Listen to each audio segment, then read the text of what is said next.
are live here in the studios of Austin Peay, Studio B to be exact. It is crunch time. Let's see. We do have a little bit of a different schedule this week. This is being recorded as of Tuesday. On a Tuesday. October 1st. It is officially Spooktober. Spooktober! Bryce is a massive fan of Spooktober, if you can't tell, but...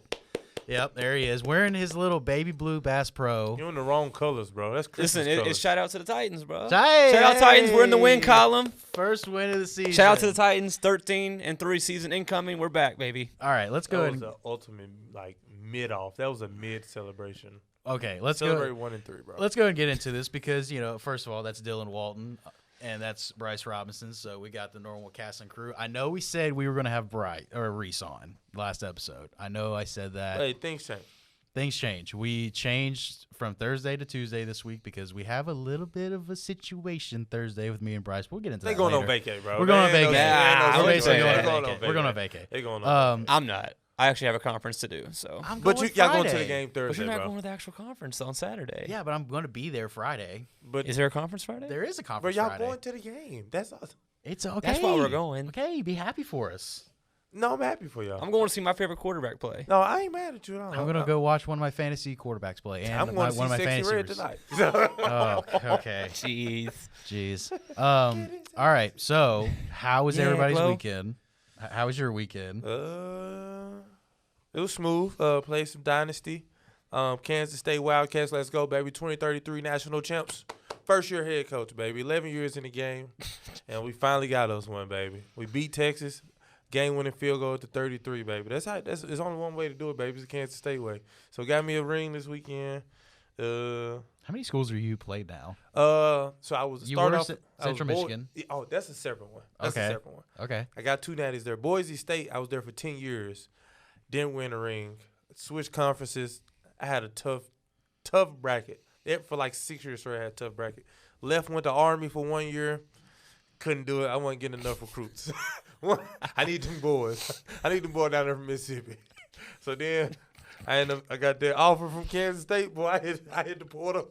I hit the portal on them. I got gone. Are you a coach or a Yeah, I'm player? a head coach. Oh, you're the coach? Yeah, Okay. quarterback Dude, he talks about 96 speed. I mean, I know these guys are in college for a long time now, but good Lord, 10 years. Yeah, But- bro. I be grinding. You ain't played as the Govs yet? No, I need to download it. You know what? That'll be when we come back next Thursday. I have a ring with the Govs. All right. I have a ring. And a screenshot, so I put it in there. All right. And then you alluded to it. Obviously, me and your mental health got improved last Yes, night yes. as the Titans got our first win of the season. Yes, yep. Shout out to Brian Callahan getting his first win as the Titans head coach. Hopefully, more to come. Just a great weekend of football, man. Well, I wouldn't say that. That was a Better pretty good- weekend than nah, last it was a good weekend. weekend of football. Better weekend than Football. last It was a good weekend. In weekend terms of football. quality of football, yes. Like the Bama-Georgia game was a great game, even though Bama opened up a can of whoop Yeah. on them in the first half. But Georgia came back, showed why that they are, why they're a really good team. So that was a really good game. But this next 2 weeks, well, really, I mean, from here on, it's college football. Oh, it's great. Yeah, But dude, it's over with. Cancel your Oh, my weekend gosh. plans. It's For go the rest of the time. year. The October 12th, not this weekend, but next Next weekend weekend. is like The Holy Grail. Dude, me and my friends have literally decided we're all gonna get together. We planned this a month ago because we saw the schedule. We were like, we're all gonna get together. We're all gonna grill. We're all gonna watch it outside. It's gonna 7 be great. TVs lined up Exactly. like I do. We're gonna look like Everybody parlay. psychopaths out there, but it's gonna be great. It's gonna be great. So, and then obviously I alluded to it. Titans won, so my mental health is better. I did go 0-3 again in all 3 fantasies. I have lost 9 straight fantasy leagues. Rasheed Rice's leg has been obliterated, so I've lost another player. That's a big player for me. So, fantasy football is just fantasy football, and at its finest right now. But anyway, we're here. It's crunch time. It's Tuesday. It's clutch time. All right, I was just saying, let's not kill the audio. I thought about it, but I was like, nah. All right, let's go ahead and get into our Gov talk, our APSU football Gov talk. The Govs did lose their opener, or excuse me, not their home opener in the UAC to Southern Utah by a score of 28-17. The Govs and the Thunderbirds had virtually similar stats, but the Thunderbirds were able to put up 14 points in the fourth quarter, including a pick 6 at the end to seal the deal.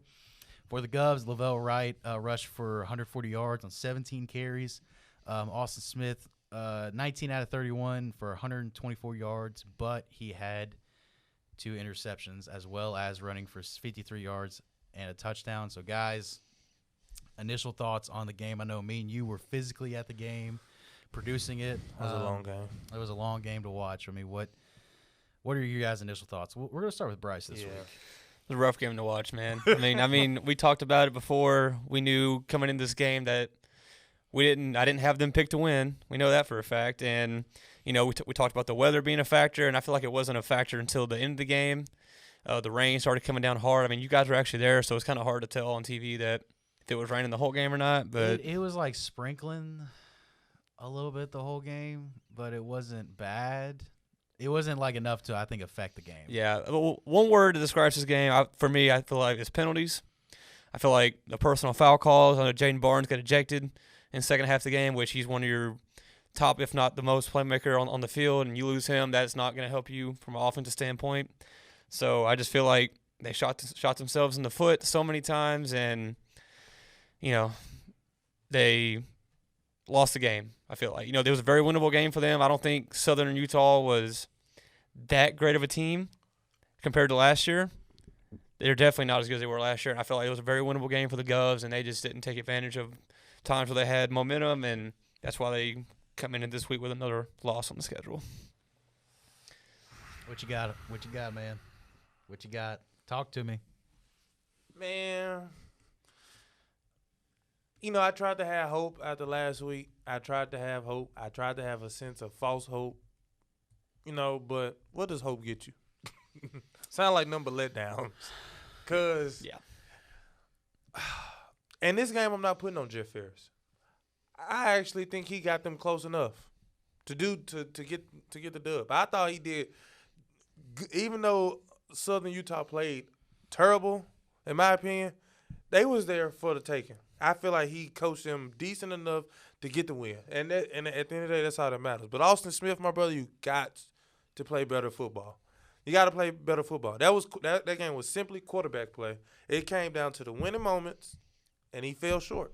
He fell short several of times. He had too many opportunities to score and get in field goal range, and he just didn't do it. I mean, he looked like he was scared to throw the ball at times. There was one he missed on a rollout, a wide open tight end in the end zone. Alec Pell missed him, rolling right. Oh yeah, missed him. He tried to come back for it. Yeah, End up having to kick a field goal. I mean, talk about red zone scoring. You need touchdowns, not field goals. So yeah, that was it was frustrating. I feel like the run game was pretty solid. Like that first, I think we played a tale of two halves. Honestly, I think that's what it was. We played a tale of two halves. First half, we wanted to be ground and pound. We wanted to be like Baltimore against the Bills the other night and give them work, straight work, 9 to 5, no lunch break. But I don't know what we did in the second half. I don't know what we did. We wanted to become West Coast offense or something. Like we just have those type of players. And I heard one of the kids say in Barry's class, you got 10 receptions and you barely got 59 yards. Yeah, Copeland, I think it was 10 catches, 59 yards, if I remember correctly. Yeah, that's right. That's rough. I mean, they got him the ball a lot. I will say that. They got him because he had I think, 6 or 7 carries as well. I mean, let me take a look at my stats real quick. But I understand what you're saying about Austin Smith didn't play exactly well. I mean, especially – the pick six at the end. I mean, I don't want to. You kind of chalk that one up, as a desperate. He's trying to make a play. But my thing is, throw it out. You had what? You had about 20, 30 seconds left. It wasn't fourth down. Well, wasn't it fourth down though? It was in a situation where they had to go 95 yards, no timeouts, and that's just kind of one of those moments where you're just trying to make something happen. No, I just did at Kansas State, baby. 54 seconds left. I'm on the 12. No timeouts left. I'm down 3. But they had to score a touchdown, though. That's the thing you got to remember is Austin Peay had to score a touchdown. They couldn't score a field goal.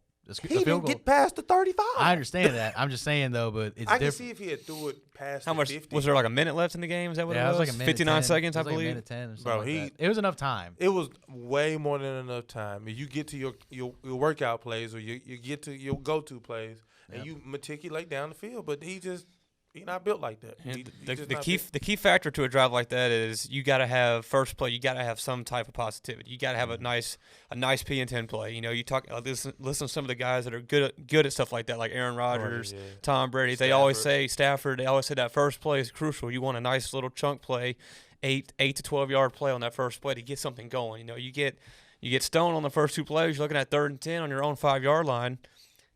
What do you go to? It's not looking too good, you know. So that's gonna be hard to dig yourself out of that. So, Yeah, I mean, it's, you know, the big one for offense, the offensive side of the ball. I mean, you ran the ball well pretty much all day. I mean, even Austin Smith had 53 yards, you know. So, I mean, you had almost 200 yards rushing as a team, but the 2 turnovers. I mean, your defense got you 2 turnovers. So That's what I'm saying. They played well. the defense is playing good, man. Like I feel like the defense. I mean, not good. I think they're playing good. No, enough, they're playing good. They're playing good enough to win. Good It enough was- to they win. They're played not good enough playing to lights win. out. Yeah. They're not playing like the old Austin Peay defense we know. Yeah, they're not shutting teams just 100% out. But Southern Utah could have easily had, instead of 28, 17 points. If the offense just held the ball longer. Easily 17 points. I don't know. I mean, I'm looking at the stat sheet that I had created, and you know, Lamson for He did. Southern Utah went wild. He had 160. They're not. yards. They're nothing. You know, they're nothing to tip your cap to. You know, but I mean, they're scrapping and fighting. I mean, that goal line stand on the 1-yard line, fourth and goal on the they one. earned that. That was a tough fought, hard yard that they were able to keep them out from getting. So I mean, Enough. kudos to them for being able to That's get what that I'm one stop. That might have been the play of the game for them, honestly. If we're Yeah. talking about it. So I mean, when you rush for 274 yards as a team like Austin Peay did, and you find a way to not win the game. Now, granted, By 11. penalties hurt too. I mean, you had 11 penalties for 92 yards. You had 2 turnovers. So I mean, you came out, you know, even in the turnover battle, but you get 2 turnovers on defense. And you want to say, okay. I mean, now I will say the defense responded because Austin Smith threw the first pick. Yep. Literally very next play. they came back and got a pick on the next Came play. back, Yeah. got a pick. So, you know, I think it's tough because this was a game that, I think we thought we could win. You know, Southern Utah is not a bad team, but I think we had a very good chance to win.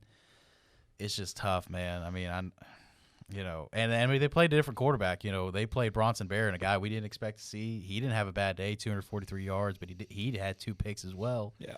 So There were a couple of nice throws he had. I remember on the first drive, he was rolling left, set his hips, and threw that nice little crosser across the middle. I was like, okay, that's a nice little throw. You know, like they were able to throw it around a little bit last year. So just being able to see that, I was like, early in the game, I was like, the Govs could be in for a long day. You know, but sure enough, they were able to force a couple turnovers and made it an interesting game.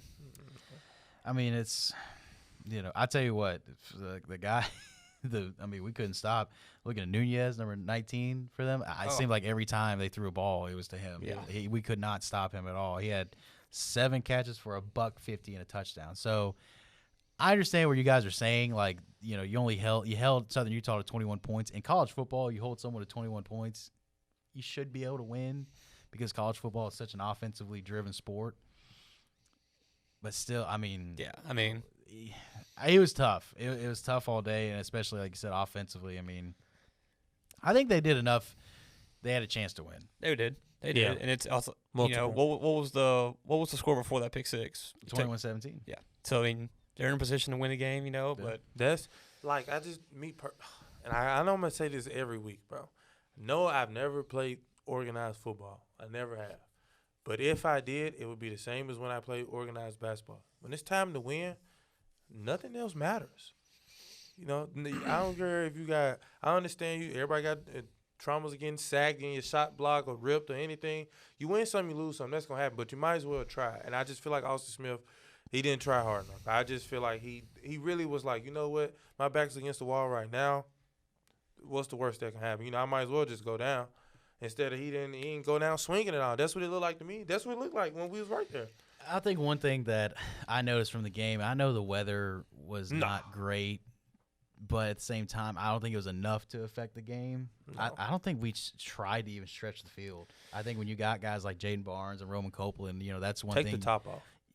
Even if it's just to scare the other team. I mean, we saw last night with the Monday night game. I mean, Titans had the game well in hand. They threw a deep shot to Ty Hill. They didn't connect, but it was close. And, I mean, that as a defense just scares you. Yeah, you'd be like, okay, lock back in. Yeah, because you know that you have that ability to score at any time. And I feel like with Jaden Barnes and Roman Kompler, we got that with those guys. But I just feel like we never really tried to stretch the field. We were committed to, running the ball, short, little, intermediate routes to, I guess get Austin Smith some confidence. But sometimes you just got to rip it. Just rip it. I mean, I'm not saying like, hey, if it's triple coverage, throw it. But like sometimes just, hey, take a shot. I felt like we didn't do it. I know we talked about, I don't want to contradict myself, but earlier in the season, the O-line has struggled with holding up pass protection, with the kind of the deeper shots on the field. But there's got to be a time of point where you got to at least show that you're still going to do that. I feel like the only routes that I saw the entire game was shallows across the field and a swing route to the running back. Or maybe even a quick screen out to, I feel like that might have been the first play of the game. I feel like it was a quick screen to somebody I can't remember who it was, first play of the game. But, like, you can still have a quick game and still take a shot down the field. A quick 3-step drop and let it go. Like, you got to create these one-on-one matchups. Get your best athletes on their worst athletes. Get Jaden Barnes on a safety. Let him work one-on-one and go down the field. You got to be able to create those one-on-one matchups, and you still don't have to sit back there and pat the ball the whole time because we've seen earlier in the weeks they are not capable of doing that. So to be able to get the ball out fast, you can still take one-on-one shots. It just got to be let him win off the line and let him just go run underneath it. But I feel like, I mean, they did a better job of how many sacks they took this week. Definitely. It wasn't as many. Definitely a better week for the O-line from a pass standpoint, but they did get the ball out faster. But also, you didn't really give your playmakers a chance to make a play in open field. It wasn't as many, but I mean, like, and some of that when you watch it too is like, yes, the offensive line has struggled to the season, but when a quarterback's sitting back there for 3 or 4 seconds and you get sacked, to me, I'm like, hey, that's on the quarterback. Yeah. You get 3 seconds, that's it. Everything else is on you. But my thing is, we had the time of possession by 13 minutes, right? So because you dominated the run game, you dominated 20-piece family bucket from KFC, mashed potatoes, gravy, mac and cheese. These mac and cheese. Biscuits? You want the gallon sweet tea as well? 100%. Come on then, bring it, because that's what we did. But my thing is, like you said, me personally, if I know my O-line's not that good, and I'm gonna always go back to NCAA. I get in that pistol, I bring that, or I get in that double look with a back and a tight end or something. Bring in a chipper and a route. Now you got 2. That way you can, somebody's an extra blocker for a second. You still got your O-line. Still got 2-3 threats, So you still good. Still good. Take a shot. I said that last year. I said we didn't take enough shots. What the week happened? The next week, we started taking shots. We started expanding. I believe in playmakers in any sport. Once you get the playmakers a chance, that's when they flourish. Yep. It'll be interesting to see how we go about it throughout the rest of the season. So Austin Peay they're now 1-4 on the season. They're 0-2 within the UAC. We talked about it last week. Their big difference between sitting at 2 and 3. So that's what Southern Utah is looking at it. I mean, I know it's still a long season. We still got a lot of football to play, but it's a much different lookout, or at least outlook on the season than what we are now, sitting at 1-4.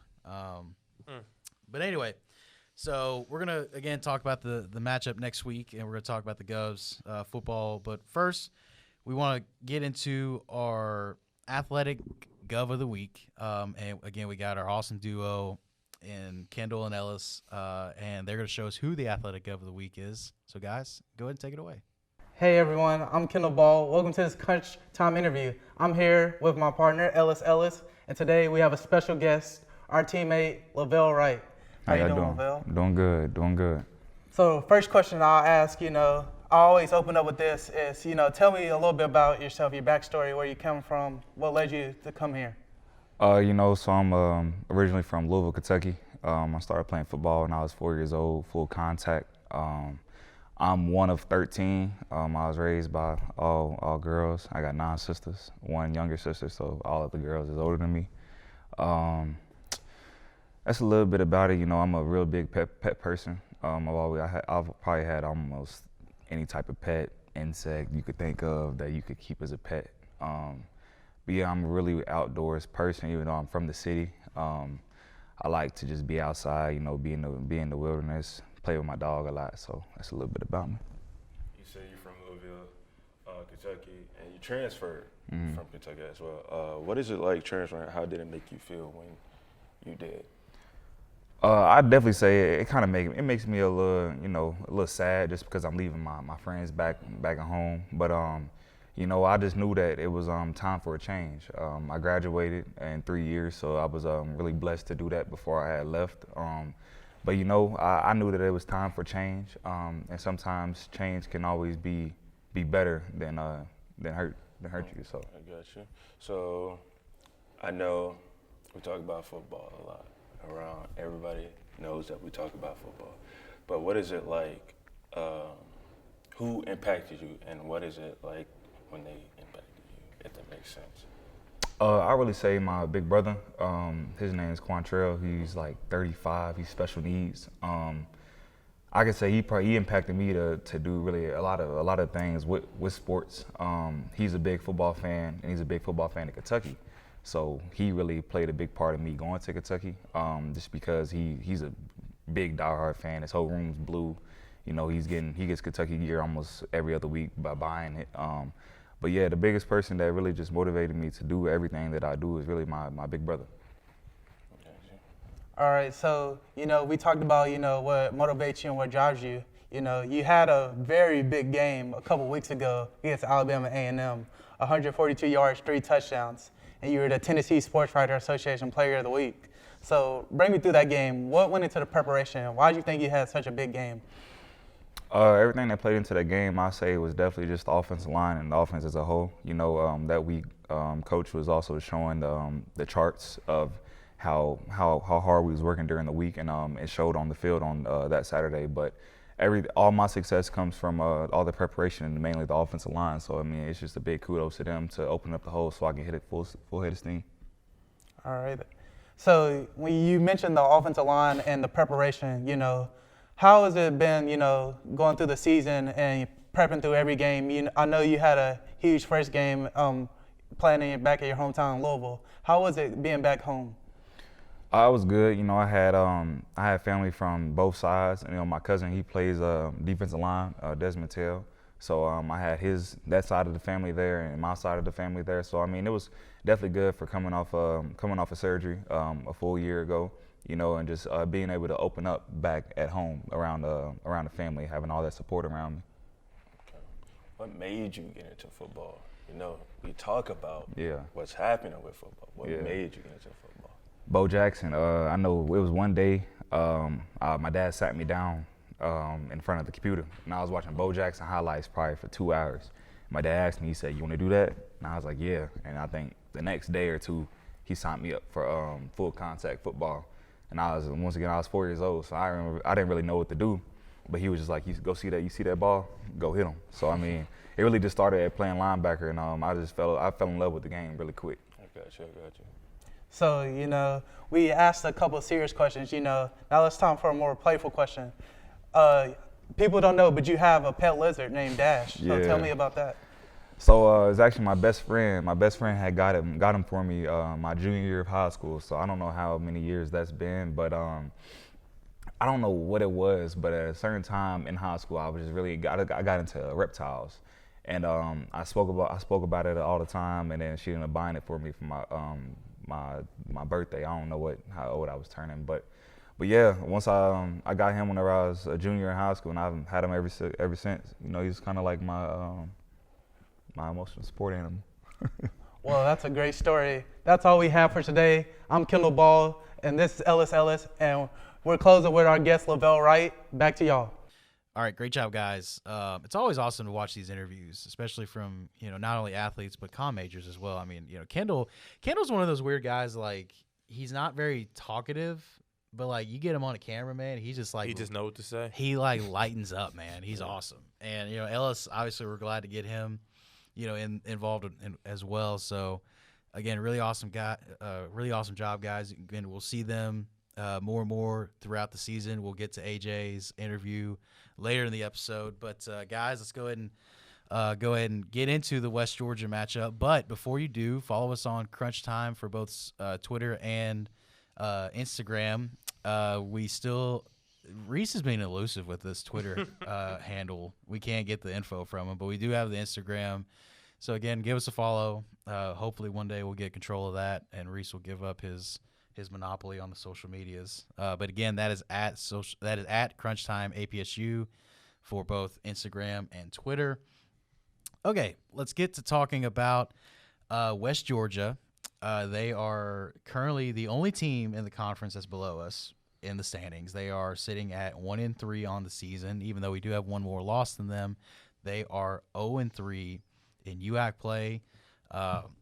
They won their opener this season against Sanford, 38-29, but has since gone on a 3-game losing streak. They lost 38-24 against Abilene Christian, 26-7 against Eastern Kentucky, and then 25-16 against North Alabama. So, the West Georgia Wolves, what are your guys' initial thoughts on them? We're going to start with Dylan. I told y'all I was going to be a little aggressive this episode.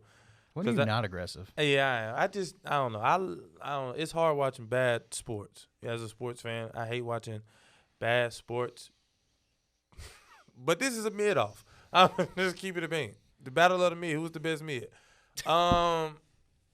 West Georgia, they just don't look good to me. They have a balanced attack, rushing and passing, but it's nothing like just off the wall where like I didn't see any good concepts or anything. Now, granted, did play. I want to say, was it North Alabama? Their last game was North Alabama. Yeah, so I watched a little piece of that. They just play good regular football, nothing spontaneous. You do just have to watch it. They do. The receivers are fast and shifty. They're not they're open space playmakers and not one catch playmakers type of guys. They're not big. Yeah, they're not big guys. So definitely have to get them down to the ground, tackle them ASAP. I feel like they got a pretty decent defense. You can't really run or pass against them. Like they don't let you overplay one or the other. So I think it seems like they're disciplined to me. I can take that word. I can say disciplined. Seems like they're very disciplined from what I've watched. Which will come in handy against us. We had 11 penalties. We had 11 for 92 this past week. It seemed pretty disciplined. The one game I did watch. So I expect. Are we not going into predictions now? No, we'll do it later. Oh, we'll do it. Okay, Okay, so I'm not going to go into my prediction, but we just need to come out how we did against what we just played last week. Southern Utah? Yeah, no, that's Southern Utah. Team before Alabama A&M. Yeah, Alabama A&M. We just need to come out like that. Come out prepared. It looked like we were focused, but it seemed like that because we had a lesser opponent.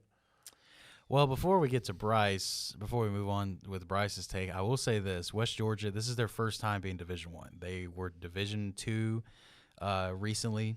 They officially became Division I as of July 1st, which is like what you would call the new calendar year for at least for the football programs. So they are a new Division I team. Okay, so you can argue. I mean, now granted, they have been one of the better Division II teams in recent history. So I'm not saying by any means this is not a good football program. What I am saying is that maybe the talent level is D1. I think they're good players. Don't get me wrong. I think they're good players, but I think you may have it similar level talent wise to an Alabama A&M. But I mean, hey, they started off their Division I record, or at least their Division I tenure, with a win against Sanford. And Sanford's not. I would say they're a great team in FCS, but they're not a slack. They're no pushover. They're no pushover. And then you get hit with 3 straight conference games right out the gates. Yeah, I mean, it's tough, but I feel like this is a very winnable game for the Govs, for them to be able to get back on track and gain some more momentum going into the rest of the year. And I feel like if they can go out and just, like they did against Alabama A&M, man, just use your playmakers, take advantage of it. I mean, I don't know a whole lot about West Georgia. This is probably the first time we've ever, they're just becoming a Division I team, the first matchup ever between these two teams. And, I feel like from an athlete standpoint that we have better athletes than they do. And I feel like that's just, something that we just have to do to be able to beat them. Just put our athletes in space and let us say, hey, our guys are better than your guys, and let's go see if our guys can make plays. Put them in one-on-one scenarios, and just let our guys be able to win those battles. I feel like that's just what this game's gonna come down to. I don't feel like you don't need no elaborate scheme on this one. Like you don't have to do nothing special. You don't have to be pretty about it. You don't have to draw up no fancy progression, stuff like that. Just go out, run your game plan, execute, and don't shoot yourselves in the foot. No personal fouls. I know Jaden Barnes got ejected last game. What are is he going to be available for this game, or what are the rules? I can't remember the rules on that. Well, he got ejected because I believe he swung at a player. Yeah, it was when Austin Smith got hit out of bounds, Yep. and he went to go take a first quarterback, which I don't have a problem with, but you got to do it within the lines of the rules, But like, I don't remember what are the rules. If somebody's ejected in the second half, are they unavailable for the first half of the next game? Or that would. Yeah, I think that's it. Now you can petition for the player to be reinstated. I forgot about that. You Yeah, can I didn't petition think it, about but that. if it's a swing where you took a swing at somebody, the odds of you probably getting that won't. overturned are not great. Yeah. So you are potentially going into this without with you one know, receiver. with your leading receiver, yeah, Yeah. without one of your best players. So it's going to be interesting. But you talked about not really knowing who these guys are. Their head coach is Joel Taylor, so that's who the coach is, and then the quarterback is I want to say it's Davin Widner. Yeah, Dude, that looks right. Why can't these guys Widener? just have normal Widener? names? I'm getting crazy names. Only fast. 2 touchdowns on the season? Yes, 650 yards and 2 touchdowns. No picks though. No. No picks. okay. And I think he was off the bench, or the other starter got hurt. If I'm not mistaken. But they're leading. It says on here their leading rusher has 240 yards. Yeah, their leading rusher. Their leading rusher is here we go again. Rajays Mosley with 240 yards. Dylan Gray is their leading receiver at 278. Leading Bro, he is 6'5". That's the only dude I forgot. He's 6'5". The leading receiver. Yes, he's 6'5". Everybody else we match up with, he is 6'5". It seems to me like they don't generate much offense They from don't. looking at the stats. So hopefully that the Govs can take advantage of that from a defensive standpoint. We talked about it. The defense hasn't been playing great, Bad, yeah. but they haven't been playing terrible. I feel like this is an opportunity for them to be able to press that offense, maybe force a couple turnovers here and there. They are on the road, right? We are on the road this week, so we are going. I don't know what their environment is going to be like, for them being a first-time D1 program. I don't know what their stadium looks like or anything like that, because that does play a factor sometimes. But this team just coming off a Division II year, so I don't see their environment being too much of a factor, but that does play a factor sometimes, as like a Central Arkansas would. Yeah. So it's University Stadium is what I learned when I was making the graphics for the next matchup. Fun fact: this will be the first time these two teams have ever faced off. Obviously, West Georgia being a Division II opponent, you don't normally play Division II opponents unless you're Alabama A&M. So it's going to be interesting. Again, you don't want. I don't want to sit here and say that. I don't want to make it sound like we should win this game. I'm going to say that we should win this game from a talent's perspective, from from all the things that make sense in the football world. We should win this game. But granted, football is one of those devious sports that on paper you should win. But granted, we also said this about Southern Utah. We should have won the game. And I think it's something I want to talk to you guys about before we get into the pick'em. I know I said this last week. I'll say it again. The difference in the mojo of the season being 1-5, then 2-4. You get a win over West Georgia. You go 2-4. You get your first conference win. That's great. It's still not where we want to be, but at least you're moving in the right direction. We go 1-5. I'm not getting crazy here. We're cooked, bro. But I'm just saying it's going to be a long season if we can't get this win. They have Thoughts? to win this game. I'm of the mind that this do or is die. This is a do or die game right here. I think it's going to get pretty dicey in terms of where we go from here this season. Because again, we got UAC the rest of the way. All right, except for Chattanooga. Chattanooga at the end of the season, which Chattanooga's a good football team. They're probably going to end up in the playoffs unless something crazy happens. They've had a rough schedule too to start out too. Brutal. They've had a brutal start to their schedule from the teams they played. But they're not 1-4, are they? No, they're not 1-4. They played Tennessee week 1. They played Georgia State. They lost to them. I know that. Yeah. So maybe 2-2. Yeah. Go ahead and pull up Chattanooga and see what their schedule is. Either I know way, that's way they're down still the road. they're still a good football team. I don't Yes. see them winning that game either at the end of the year. So. But so you got West Georgia. They won in 3-2. Oopsies. Well, again, They lost Tennessee, Georgia State. Oh, they just lost to Mercer. okay. too. They had a bye And week. then who they beat? Portland State last week, 45-30. Okay. Yeah, they should be. They should. And they win that. played ETSU. Yeah, so they're getting in the teeth of their schedule. Yeah, Wolford, VMI. Yeah, it's the SoCon. Is it SoCon and somebody else? I think didn't they join conferences with somebody? I can't remember off the top of my head, but I remember them being SoCon. We played them Yeah. back in 2021, and we played them in the playoffs Yeah. last year. Yeah. So you got West Georgia for the Govs. Back on the Govs. We got West Georgia this week at West Georgia. We got at Utah Tech. So you got a long flight ahead of you. Then you got homecoming October 26th, which we will be on the Govs game day. Yep. Shout out to Steve Sawyer, Barry Gresham for setting that up, and the That's gonna be dean. clean. That's going to be clean. Yep, Dr. Buzz Hoon with the setup there. Am I going to be there for that? Maybe Maybe. if you ask nicely. I'm already going to be there for the reunion of the 2019 team. We might as so well get him on then. might as well put me on. Yeah. Yeah. The That'll North. be lit. Then at North Al, home against Abilene Christian, home against EKU, and then let's see, at Chattanooga, that will be senior day. So again, it gets real dicey after this, and not to say to say the Govs can't do it, not to say that we don't have confidence in the team, but boy, you really want to get this one. You want to get them all, but you want to get this one bad. What you got, hater? He like, what you got, hater? It's prediction time. Let's go ahead and get predictions. It's prediction time. All right. So, pick 'em. You know the Pete pick 'em. We getting straight to it. Last week, okay, the scores have to be altered. Because somebody. I found it. I told you I wasn't crazy. I found it. Somebody went in deep sea Google search for their results so they can get some more points. So, that'll have to be updated. So, at this point, me and Bryce are at 2 points a pop. And Christian has 0.5. That's why he wants to find some more points. It's going to change. Is this with last week, too? This past week? No, we finna do it now. Okay. So, that was before the game, before this Southern Utah game. So, what was the score? It was 28-17. Yes. Yeah. So, Christian, yeah, you get a point for that. Said Austin Peay was, Southern Utah had 28, and you had him at 31. Bryce, you get all the points. That's right. Because you chose the right team and you got the points. So you get 3.5, if I'm not mistaken. And then I get. Man, that's brutal. And See, sometimes I feel like I know what I'm talking about. Sometimes.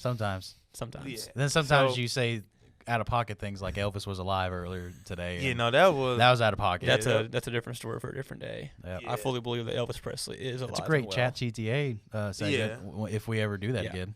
Yeah, we ain't did that in like 3 weeks. No.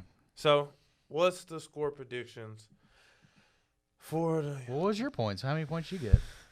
I got 2 because I got the. You picked. 0.5. I said 0.5 because I just got the score within 7. Okay. I picked Austin Peay to win. Oh, that's right. Y'all both picked Austin Peay to win? Yeah, we both did. So I Yeah. only get point. We both get. You get. I get a point, right? Yeah. Darn. A singular point. Oh yeah, a single. And then I'll get more with my Southern Utah prediction. But that's a story for another day. Yeah. All right, so if we're going to start with me for this game, I'm going to go, first of all, I'm going to go Austin Peay wins the game. Whoa. I'm going to go Austin Peay wins the game, okay? I'm going to have faith. Nasty. I'm going to have faith in the Govs, faith in the response, get their first UAC win of the season. I'm going to go via score of 35-21 in the way of the Govs. I think the Govs have too many playmakers, even without Jaden Barnes being on the field. I think Roman Copeland, which I guess we may have mispronounced his name. I guess we pronounce it Roman because we pronounced it like I saw Roman. I was like, all right, his name is Roman. But Kendall pronounced it Roman, and then the announcers for our game pronounced it Roman. So I was like, I guess we got to, yeah. So Roman Copeland is a good football player. No, yes.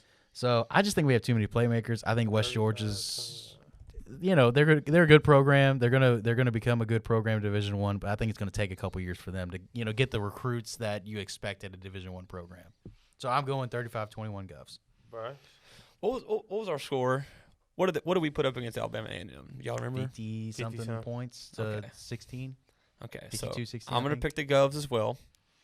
I know, but I feel like with West Georgia just now coming into the conference, first year D1 program, I feel like the Govs are gonna be a little bit more than what they can handle, just from athletic and from a player personnel standpoint. I feel like they still need a couple more years to get, what's the word I'm looking for? I don't know because I don't got Austin Peay. Acclimated into the Division I program. So I'm gonna go with the Govs. 40. Wow. I'm gonna have the Govs putting up 40 to 17 for West Georgia. Oh, Okay. no. All right. See, at least I think it's going to be a little bit closer of a game. See, just looking at the numbers from West Georgia, their offensive performances have gotten worse and worse. I mean, they put up 7 against EKU and 16 against North Alabama. I'm gonna say a big day for the Govs. Okay. I know what you're going to say. You know what? I know. Okay, this is my thought process. Like I stated off in my soliloquy earlier, it's a mid-off. Okay. I'm not expecting no high scores because in the win against Alabama A&M, Austin Smith, he did what he was supposed to do. We did have a defensive and a special teams That's touchdown. what I'm so that saying. is 14 points That's that 14 you didn't score points. on So offense. if you take away, what's that, 30? And That's still 38. running back, I think running backs had 3 touchdowns apiece, so he had 1 touchdown for himself. So I don't think our special teams score like that again, or our defense. So in that case, I'm gonna go 23-14. Okay. 23-14 us. Okay. All right. So At first, I was gonna go West Georgia. We got a sweep right here. Govs. put up all the, 3 put up the picks. You know, sweet- how put about up the this? sweet graphic? Put up the graphic. Boom, how about this? And if we are right, as in all of us, everybody get an extra point and a half. To If sweep. we all get If we sweep, if Austin Peay wins, Mhm. we call it the P stakes. We Okay. call it the P stakes. I like that. Okay. That means So- we all get half a point. No, we all get a whole point. Okay. We all get a whole point. Okay. I like it. It'll make the board look a little prettier. Yeah, A we little all more get points. Yeah, so Austin Peay, don't let me down. Don't because Listen, you West can't Georgia.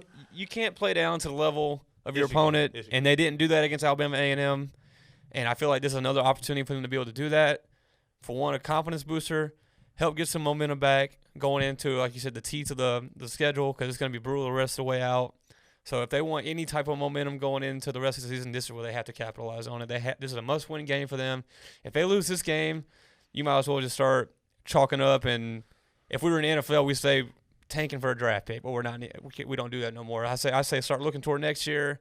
I mean, of course, as a player, a former player, you don't ever want to do that, But like from a fan It's standpoint, over yeah. It's over with. Yeah, I mean, you sit at 1-5. I mean, the only team in the conference to not win a game so far is Utah Tech. They're 0-5.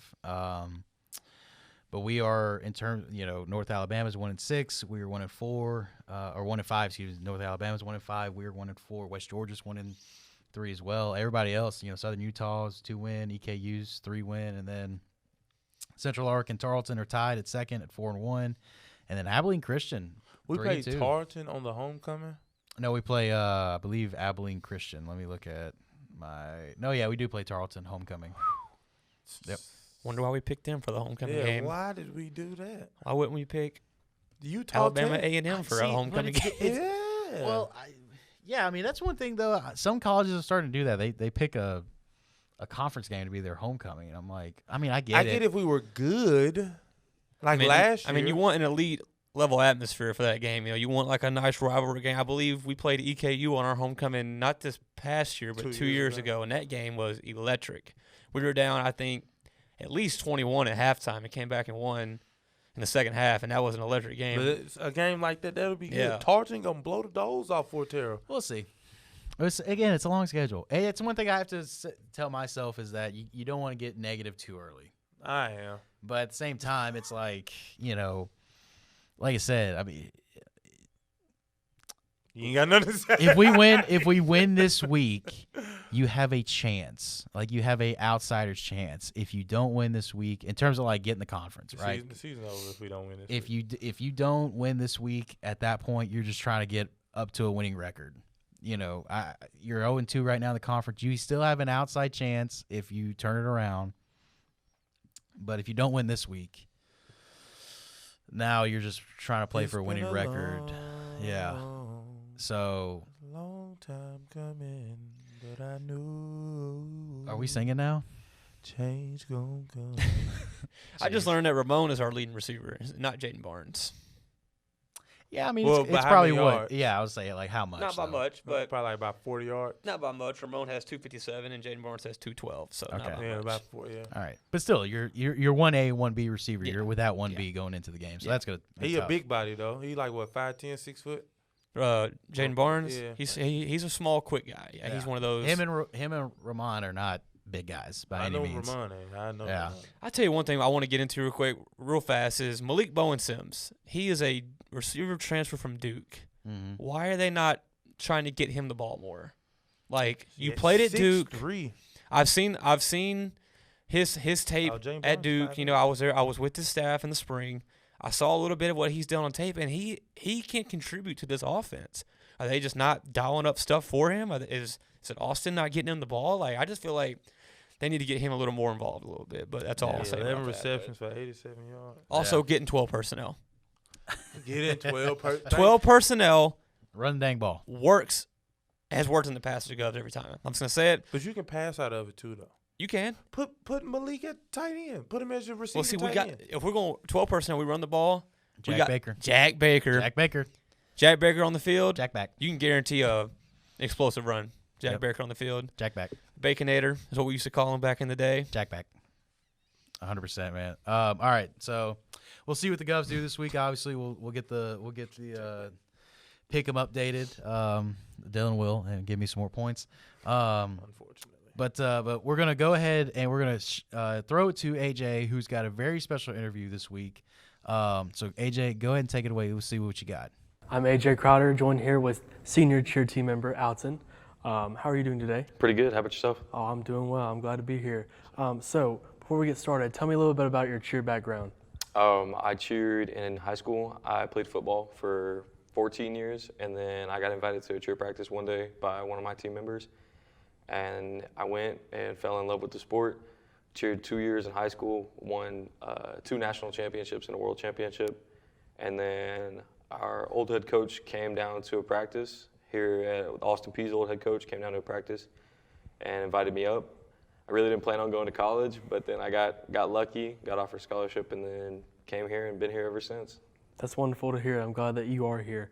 So you said that you've been here for a while now and you've been enjoying it. So what has been your favorite memory as a member of the Austin Peay cheer team? Definitely competing. So being here this will be my 4th year now. I've competed 3 times on mat, twice in Orlando, once in Daytona. Going down to Daytona and competing on the band shell was definitely my favorite memory. It's an environment unlike any other. You're competing right on the beach in front of a couple thousand people. And it's one of the only competitions where you'll compete in the elements. Most competitions are inside, whereas this one we're competing at noon, so the sun's right over our head. We're looking up trying to catch things, and the sun's over our head, wind blowing. You can see the ocean moving. It's nothing like it. That does sound really interesting, and I have seen like the ones that have been indoors, and like you obviously can tell that they're like indoors, but I feel like the outdoors ones have just got to be awesome, like you said. So that really is interesting. So as far as with this being your senior year here at Austin Peay, and what is your goal for this year and the team? My goal for this year is, definitely to win nationals. Like that's the goal every year, is to go out there and bring home a win. But for the team, more than anything, I want to see a growth in the program. When I got here my freshman year, we had 20 people on the team. In the last 3 years, we've been able to grow the team to 44. And then I want to just keep growing, keep getting the team better, keep pulling in more talent, and giving them the ability to have better years going forward.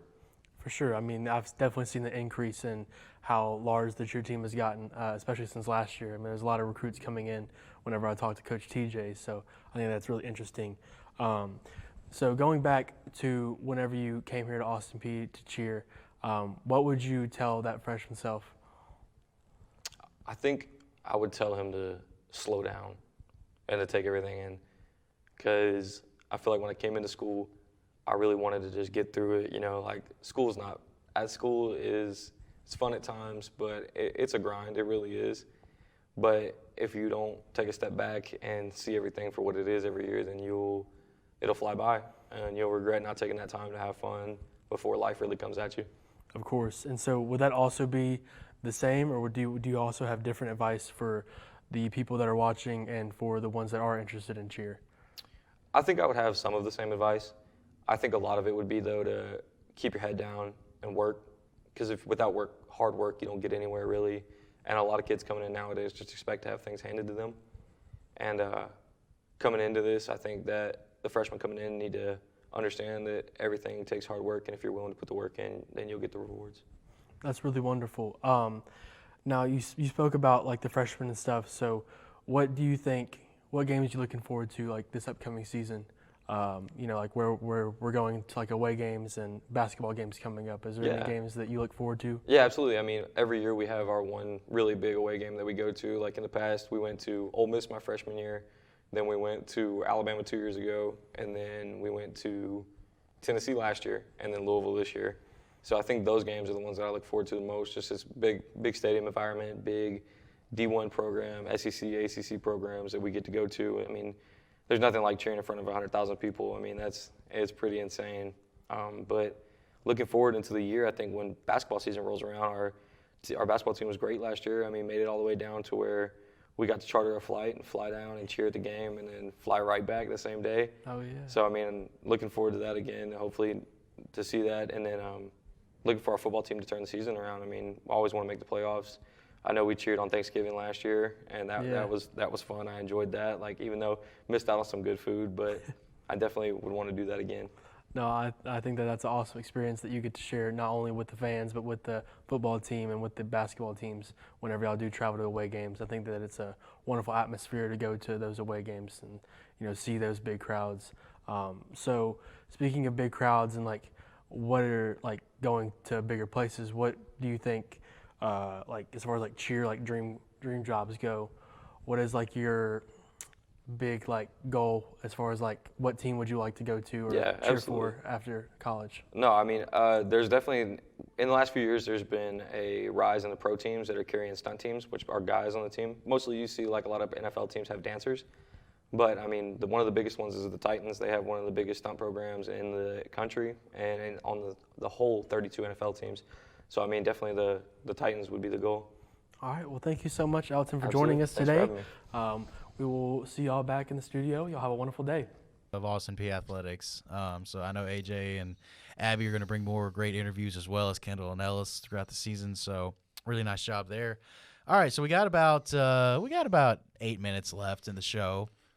We wanted to highlight Austin Peay women's soccer for a little bit throughout or at least the end of this episode. I know you said you were at the game, which is awesome. I went to the first half. It started raining way too hard, and I forgot my jacket and umbrella. You want to talk about a tough sport to play in the rain. I mean, because at least with football, you got a helmet on, you got pads. So, I mean, you're wet, but you're not, like, that wet. No, they was drenched. You're out there in a T-shirt and short shorts for the Lady Gov. So, they got drenched. But they have gotten a win and a tie. What's so funny? It's not an M, dude. I don't know. Hey, keep going, man. No, it's Bryce. I'm laughing Bryce at you, looked bro. at me, No, man. you Bryce were- looked at me, man. You were Bryce. something else. Hey, Bryce. Hey, Bryce, bro. I know my track record bad, but it was that baby blue hat. I promise you. What's wrong with the baby blue hat? Yeah, I'm telling you, this is looking at me, bro. Oh my gosh, you're something else. All right. So the Govs again. They went one. I guess what is it? 1-0. Is that the way the tie works? The tie's the middle one, right? Yeah, tied the last one. Ties the end. Okay, so I think at least this is how it works in hockey. If you tie and get the win, it goes in the win column. If you go into overtime, You can't tie and get the win. well, sorry. I'm a little discombobulated right now with the whole thing, but I don't know. Does it go at the end? Yeah, it goes at the end because I was thinking about hockey because you know how hockey. There's 3 of them in hockey. But when y'all tie in football, it's at the end, ain't it? No, the It's- tie's There's in no the middle. ties in football. Well, I mean, In the NFL NFL, there ties, is, but it's in which the I think middle. that's stupid. But it's in the middle, though. It's like when you Y'all's get a in the tie, middle? it's in the middle. Is Yeah. it? No, well, it's for at the soccer, end. it's at No, the it's end. in the I'm looking middle. at it You're right 1, 2, and 1. I Like you can promise go you. 1, 2, Soccer, and I'm 1. looking at it right Google now. it. It's a tie. Google it. It's in the middle. I guarantee you. Yeah, Oh, wait, no, sorry. they got- I was thinking of hockey earlier because you know how like when they go into extra periods, you score a goal at the end, it goes at the end. That's what I was thinking of whenever I said that. So I'm not. All right. I'm not dumb. No. I'm not Y'all dumb. right. It goes in the middle. It goes in the middle. Come on now. I know what I'm talking It about. goes in the middle. Come on Alrighty. now. So You're wrong. Give me an extra point for that for the No, pick. that Give ain't me how an they extra work. point. That ain't just a different Give me an extra sport. point. It's a different. All right. Nobody knows. I don't know anything about soccer anyway. I don't watch soccer. It's okay. We're still trying to give them some love here. I do love our lady soccer. So. In which they won against North Alabama 2-0, the 26th, and then they came back this past Sunday. They tied with Central Arkansas 2-2. It was a good game. The two goals were scored by Kylie Reese and Cassidy Chinek. How you say your name? Hey, man, I didn't catch the PA announcer. Look at that name. How do you pronounce it? Shank. Chinek? I don't know. Shank? I don't know. Cassidy Shank. Shank. Yeah, let's go with that.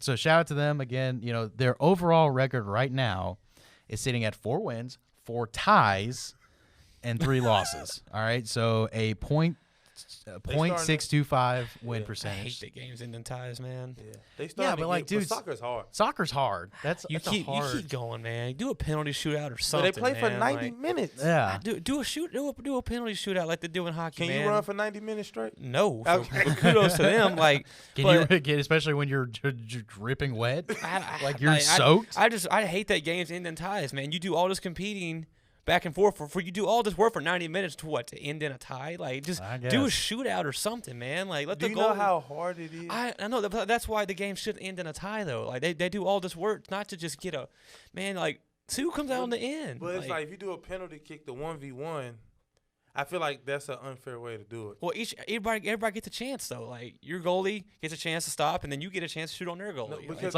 like the 2-point overtime yeah, in exactly. college football. Yeah, You keep just going, go until somebody. You keep going until somebody. Oh, well, Yeah. if that's the case, then both sides need to have a chance. yeah, Like one, yeah, like they one would, can't yeah. score Yeah. first, and Yeah. then the other one don't Yeah. score. In the Yeah, time. yeah, both sides would have a chance. So you do best 2 out of 3 like they do in hockey. Best 2 out of 3, and whoever comes out on top wins the game. Yeah, okay, I can agree with that part. I can agree with that. That ain't too bad. Yeah. But the game was good though. The first half, I say it was raining too hard. This last second, it was raining too hard. You said I can't get the hair wet. I had to do, bro. No, I got drenched, bro. I had to walk back. I had shark slides on. And That's your fault. And I didn't. The weather didn't say rain. The app didn't say rain. I will say What day was this on? it's Sunday. Sunday. I was out and about Sunday, and there was nothing on the radar, and then all of a sudden it started pouring on Pouring me in Cool down. Springs. So yeah, Bro, I took off my driver shirt. Did this. I was gonna say if it was on Friday or Saturday, then Yeah, it's my. that would have been on you. Yeah. No, Yeah. Sunday it didn't rain, but the game was good. Cassidy scored her first goal of the season. Yep. So congratulations to her. It was a very good goal. Good, quick. I think she hit it with the left foot. It was like quick in the box. They was battling for Left it. foot? And the next thing she just got it in there. So that was pretty smooth. Shout out Cassidy. Yeah, no, it was good. But I didn't really get to see the second half. But I'm glad to see that we scored some more. We were not good on the offensive end at all. It took us about to like I want to say like the first 15 minutes. Like we got to the 30-minute mark and we finally got like cracking on the offensive side where we getting close. We were getting shots up because I'm drawing a blank. Central Arkansas, they were just shooting away like them first 15, 20 minutes. They were just shooting away. Yeah. But they missed a lot of quality goals in that first period too. But it was a good game. I enjoyed the first half. Yep. I like to go to soccer games. They will see action in Jacksonville, Florida this upcoming Thursday as they play North Florida in the A-Sun match. But, guys, we're going to go ahead and wrap it up. Obviously, you know, we got vacation to go to. That's this right. Thursday night football, Bucks and Falcons. Mercedes-Benz Stadiums, tune in. We'll be there. We'll be on TV. We'll be in the stands. We'll be in the booth with Herb Street and Al Michaels. But, guys, that's going to wrap it up for this episode of Crunch Time. We will, as of right now, be back next week on normal time, Thursday. But, yeah, guys, for Dilla Walton and for Bryce Robson, our TD, Paige Hearn, executive producers, or I guess producers, Steve Sawyer and David Ellison, this has been Crunch Time, and we'll see you guys next week. Peace.